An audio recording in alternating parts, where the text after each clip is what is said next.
त्यांनी ज्या प्रकारे ट्विट केलं, ट्विट करून राज ठाकरेंनी सांगितलं की कशा प्रकारे टार्गेट केली जावे शाळा आणि पुस्तकालय।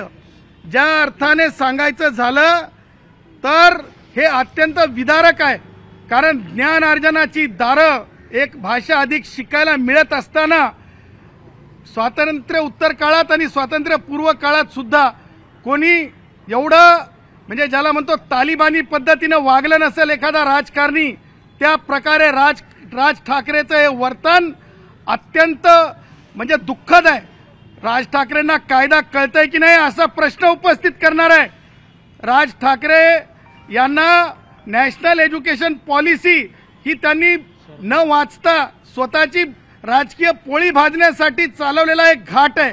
आणि म्हणून ज्या प्रकारे राज ठाकरे यांचे कार्यकर्ते राज ठाकरेच्या इन्स्टिगेशनवरून ज्या प्रकारे म्हणजे ज्याला म्हणतो आपण बेकायद्याची मंडळी एकत्रित होऊन सार्वजनिकपणे इतरांना त्रास होईल असं ह्या पोलीस स्थानकाच्या हद्दीत म्हणजे शिवाजी पार्क पोलीस स्थानकाच्या अखत्यारीमध्ये आणि त्यातले त्यात सांगायचं झालं तर सेना भवनाच्या कॉर्नरला बेकायदेशीर त्या मंडळींनी शासनाचा केलेला हिंदी भाषेचा कायदा म्हणजेच शासन निर्णय हा दहन केलेला आहे। ही कृती अत्यंत चुकीची आहे, बेकायदा आहे